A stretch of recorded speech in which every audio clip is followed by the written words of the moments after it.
For 16 years, Rome lived in fear. Their greatest armies had been slaughtered, their generals humiliated, their mighty republic brought to its knees by one man, Hannibal Barca. He was the nightmare that haunted Rome's every waking moment, a shadow they couldn't outrun. No one could stop him. No one even dared to try. Until now. Scipio Africanus was not the strongest, not the most experienced, and certainly not the most obvious choice to lead Rome's final stand. But he saw something no one else did. Hannibal wasn't invincible. His weakness wasn't on the battlefield, it was in his mind. And Scipio would exploit it like no one before him. This isn't just a story of war. This is the story of the man who beat the unbeatable. The only general who outplayed Hannibal at his own game. Because in history, only a few men have ever dared to challenge legends and won. The Roman Republic was bleeding. For over a decade, Hannibal had roamed freely across Italy, destroying entire legions, humiliating Rome's greatest commanders, and turning its allies against it. The Battle of Cannae had been more than just a defeat, it had been a massacre. 50,000 Roman soldiers lay dead in a single day. The Republic had never suffered such devastation. The Senate was in disarray, the people lived in fear, and Rome's legendary discipline had cracked under the weight of despair. Hannibal should have marched on Rome itself. He could have ended the war, seized the city, and erased the Republic from history. But he didn't. He hesitated, choosing instead to wait, hoping Rome would surrender out of fear. It was his one mistake, the only mistake he ever made. And in that moment of hesitation, a new force began to rise. A young Roman, barely more than a boy, watched his city burn, watched his heroes fall, and swore an oath. Rome would not die. It would rise again. And he would be the one to make it happen. His name was Publius Cornelius Scipio. He was not like the others. While Rome's generals threw themselves at Hannibal in desperation, repeating the same mistakes, Scipio did something different. He studied him. He learned from him. He obsessed over him. He saw the patterns in Hannibal's tactics, the way he controlled the battlefield, the way he forced his enemies to destroy themselves.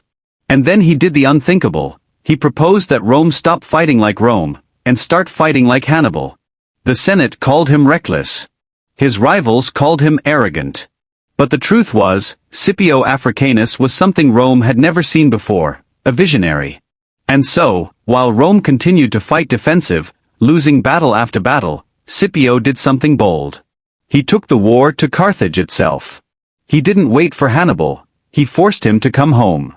He burned Carthaginian cities, cut off their supply lines, and left them no choice. Hannibal had always chosen the battlefield. He had always dictated the terms of war. But now, for the first time, he was forced to react. He was forced to defend. And he was forced to face an enemy who had spent his entire life preparing for this moment. The world had never seen a battle like this before. The master of war, undefeated, unstoppable, standing face to face with the only man who had dared to challenge him. The Battle of Zama was coming. And only one legend would survive. Hannibal was returning home.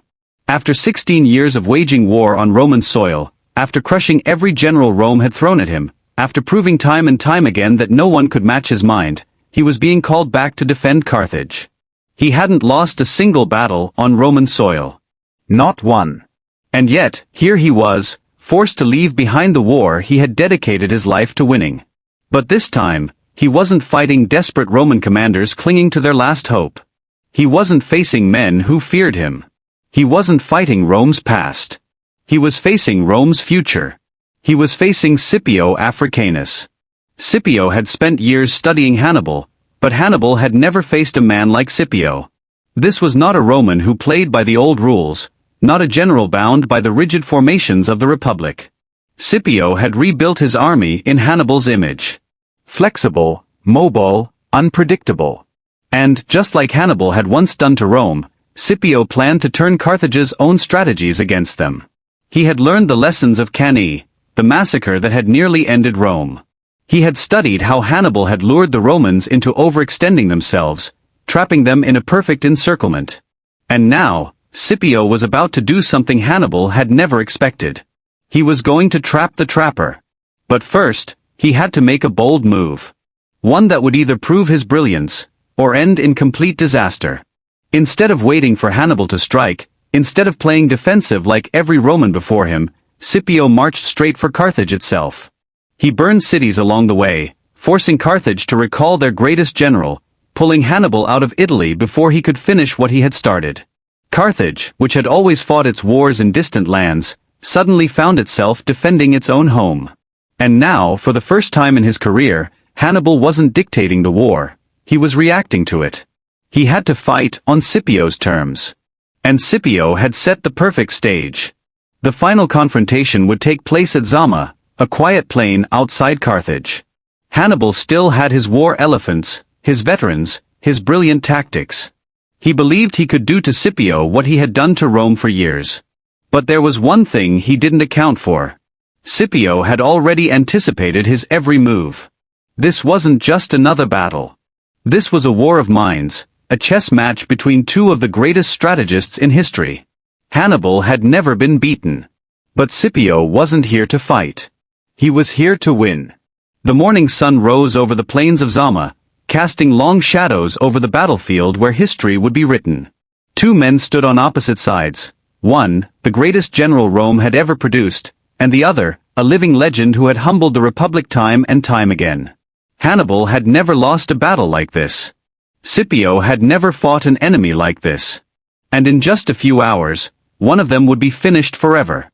Hannibal's army was a mix of hardened veterans and last-minute recruits.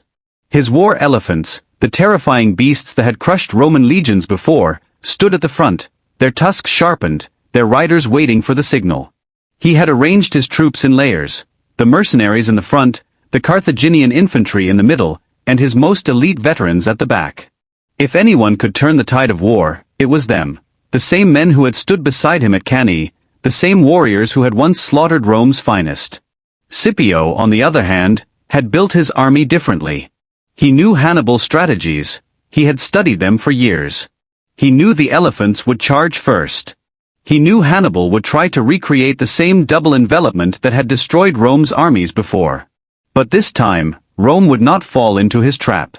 Instead of forming the usual Roman tight-packed lines, Scipio did something no one expected. He left gaps in his ranks, open corridors between his soldiers. It seemed like a mistake, a fatal flaw in his formation. But it wasn't. It was a trap. As the Carthaginian horns blared, the elephants charged forward, their massive feet shaking the earth. The Roman soldiers held their ground. The beasts, expected to smash through their lines, instead found themselves running straight through the gaps. Scipio had tricked them.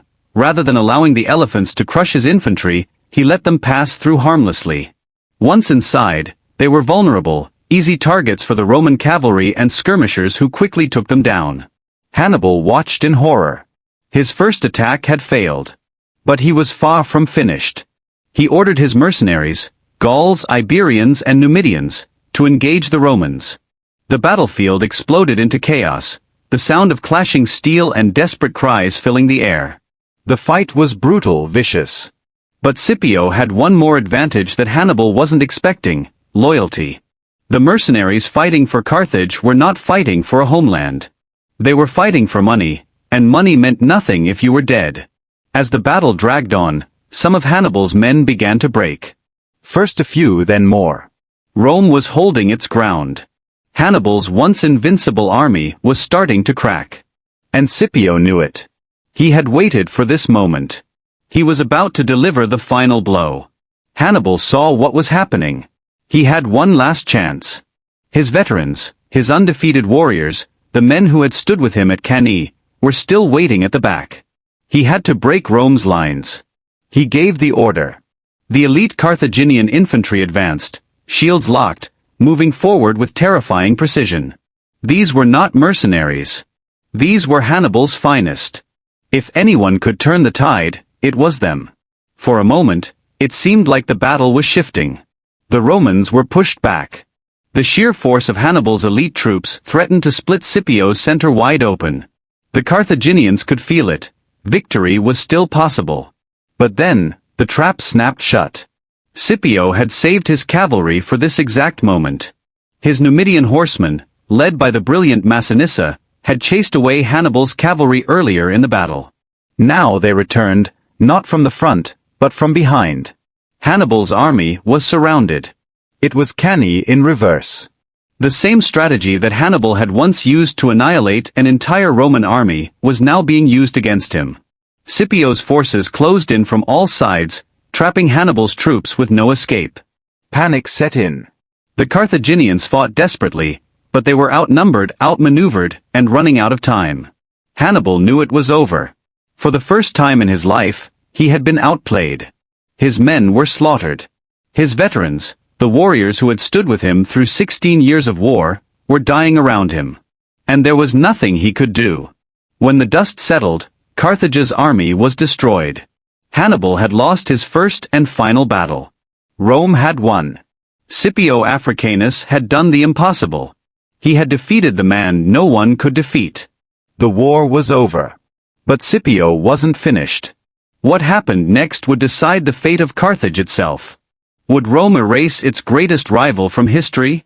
Or would Scipio show mercy? The war had been won. But the final act of the Punic Wars was just beginning. Hannibal was gone. His army lay in ruins, his undefeated veterans lay dead on the battlefield, and the mighty war machine of Carthage had been shattered. For the first time in history, Rome had done what it had failed to do for over a decade. It had broken the unbreakable. But the war wasn't over yet. Scipio Africanus now stood at the gates of Carthage. The city was vulnerable, its walls weak, its leaders divided.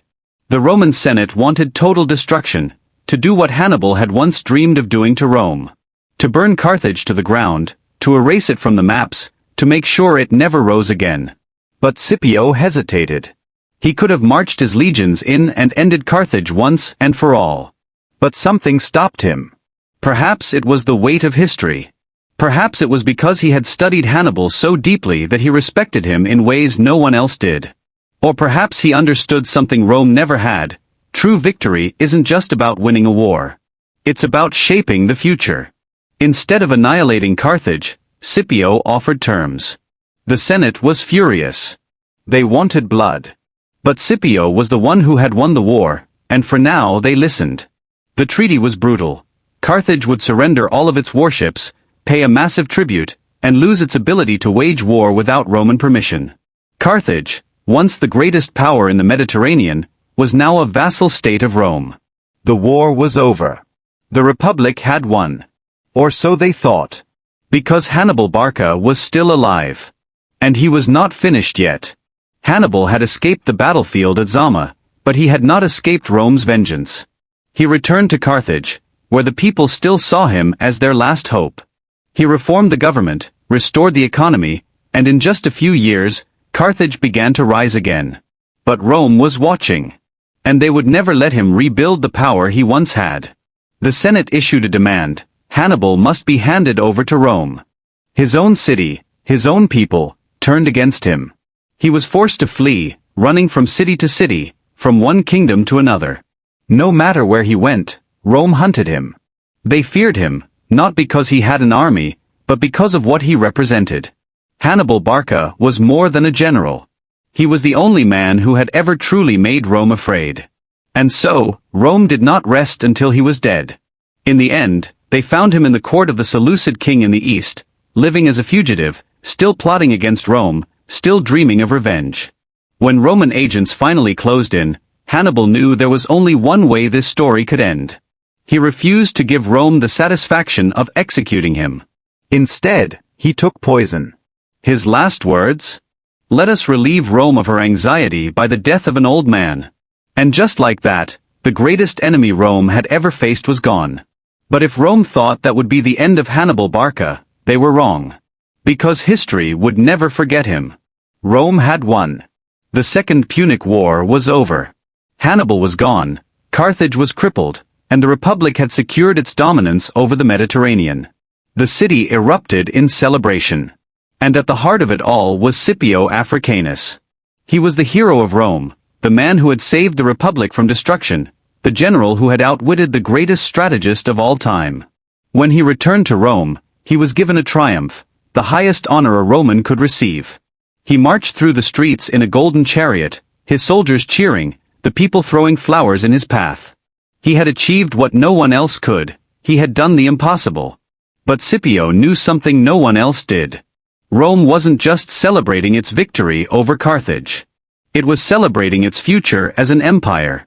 The war had changed everything. Rome was no longer just one power among many. It was the undisputed ruler of the Mediterranean. And Scipio was the man who had made it possible. But power comes with a price. Because Rome had never been kind to its heroes. And Scipio was about to learn that victory on the battlefield did not guarantee survival in the halls of politics. The same Senate that had once begged Scipio to save Rome now feared him. He was too powerful, too respected, too loved by the people. And in Rome, that was dangerous. The Republic did not trust men who rose too high. They did not like leaders who were larger than Rome itself. His enemies in the Senate, men who had never fought a day in their lives, began whispering against him. They accused him of corruption, of misusing war funds, of acting like a king instead of a Roman. The same men who had once doubted him, who had opposed his bold strategies, were now working to erase him from power. And the worst betrayal came from someone close to him. Marcus Porcius Cato, a senator who had despised Scipio for years, led the charge against him. He spread rumors that Scipio had taken bribes from the defeated Carthaginians, that he had grown too arrogant, that he was a threat to the Republic itself. Scipio, the man who had saved Rome, was now being treated as a traitor. It wasn't enough that he had won Rome's greatest war. He had to be destroyed politically. Tired of the endless accusations, Scipio left Rome in disgust. He withdrew to his family estate in Liternum, far from the city he had once fought to protect. He never returned to Rome. He refused to give the Senate the satisfaction of putting him on trial. And as he faded from public life, he left behind one final message, a bitter reminder of how Rome repaid its heroes. On his tomb, he had these words inscribed: "Ungrateful fatherland, you will not even have my bones." Scipio Africanus, the savior of Rome, died in exile, abandoned by the Republic he had given everything to protect. But history did not forget him. The tactics Scipio used at Zama became legendary. Military leaders from Julius Caesar to Napoleon studied his strategies, analyzing how he had defeated the undefeated. His ability to adapt, to learn from his enemy, to change the way Rome fought wars shaped the future of the Republic and later, the Empire. Even Hannibal himself, before his death, admitted one thing. Scipio was the greatest general Rome had ever produced. Rome may have turned its back on him. But the world never did. And today, over 2,000 years later, his name still stands among the greatest military minds in history. Because Scipio Africanus was more than just a soldier. He was the man who changed the fate of Rome forever.